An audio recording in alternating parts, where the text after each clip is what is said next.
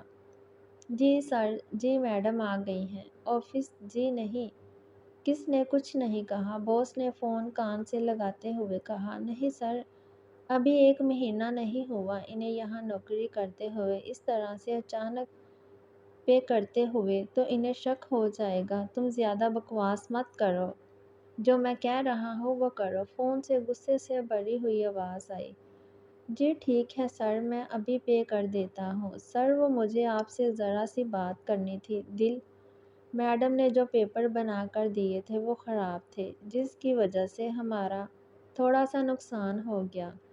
تمہارا سارا نفع نقصان میں بھروں گا۔ دل کے سامنے آواز نیچی رکھنا۔ ایک بار پھر سے غصے سے بھرپور آواز آئی۔ جی سر، کوئی مسئلہ نہیں ہے، جیسا آپ کا حکم، آپ کا آفس ہے، آپ جیسے چاہیں ویسا ہی ہوگا۔ ویسے سر، آپ سے ایک بات پوچھوں، برا تو نہیں مانیں گے؟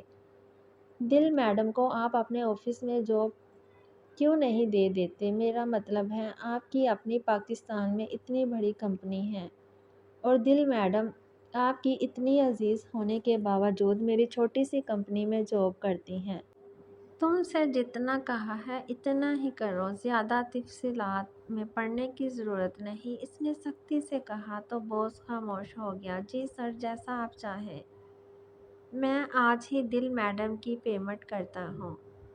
باس نے فون رکھتے ہوئے سکون کا سانس لیا، جبکہ دوسری طرف بہرام مقدم شاہ اس کے آفس میں لگے CCTV کیمرے سے اسے آفس کے پیپرز پر کچھ لکھتے ہوئے دیکھ رہا تھا۔ دل کو خود بھی پتہ نہ تھا کہ وہ یہاں آ کر کیا کر رہی ہے۔ ہر روز اسے آفس کے سارے ممبرز کی لسٹ بنانے کا آرڈر دے دیا جاتا، اور اب تو اسے ان 3 ہفتوں میں یہ کام کرنے کی ایسی عادت ہو گئی تھی کہ وہ 1 گھنٹے میں ہی ختم کر دیتی۔ اس کے بعد کبھی دادو سائیں سے باتیں کرتی تو کبھی اپنی یونیورسٹی کی کتابیں لے کر بیٹھ جاتی، جبکہ بہرام مقدم شاہ کے لیے اتنا ہی کافی تھا کہ اس کی دل اس کے سامنے رہتی ہے۔ اب بھی وہ خاموشی سے بیٹھا اپنے دل کا دیدار کر رہا تھا۔ اگر یہ بات دل کو پتہ چل جاتی تو اگلے ہی لمحے اس نوکری پر لات مار کر یہاں سے ہمیشہ کے لیے چلی جاتی۔ جانو سائیں، دل سائیں کا فون آیا تھا، وہ کہہ رہی تھی کہ تھوڑی دیر میں آپ پارک آ جائیں۔ دادو سائیں نے اس کے کمرے میں قدم رکھتے ہوئے بتایا۔ کیا سچی؟ مطلب کہ دل کو پے مل گئی؟ اب ہم آج ایسا کھائیں گے اور صبح شاپنگ پر جائیں گے، بہت مزہ آئے گا دادو سائیں۔ وہ چہکتے ہوئے اٹھی اور اپنے پیر میں چپل ڈالنے لگی۔ پارک ان کے گھر سے مشکل سے 5 منٹ کے فاصلے پر تھا۔ گاؤں کی زمینوں سے آج بھی لاکھوں کی تعداد میں پیسہ آتا تھا، لیکن دل نے تو ان سب چیزوں کو خود پر حرام کر رکھا تھا۔ گاؤں سے آنے والا ایک بھی پیسہ وہ استعمال نہیں کرتی تھی، بلکہ اس کی سوچ بھی کردم جیسی ہی تھی کہ زمینوں کے روپیوں پر صرف زمین پر کام کرنے والوں کا حق ہے، جو اس زمین پر فصلیں اگاتے ہیں، محنت کرتے ہیں۔ بے شک وہ زمین اس کی تھی، آج بھی وہ زمین کردم شاہ کے نام تھی، لیکن دل کے دل میں بھی کردم شاہ کا دل دھڑکتا تھا، جو گاؤں کے لیے جان دینے کے لیے ہمیشہ تیار رہتا، اور دل کی سوچ بھی اپنے باپ جیسی تھی، اور یہی وجہ تھی کہ گاؤں سے آنے والا پیسہ دادو گاؤں میں ہی بانٹ دیتی، جبکہ اپنی چھوٹی سی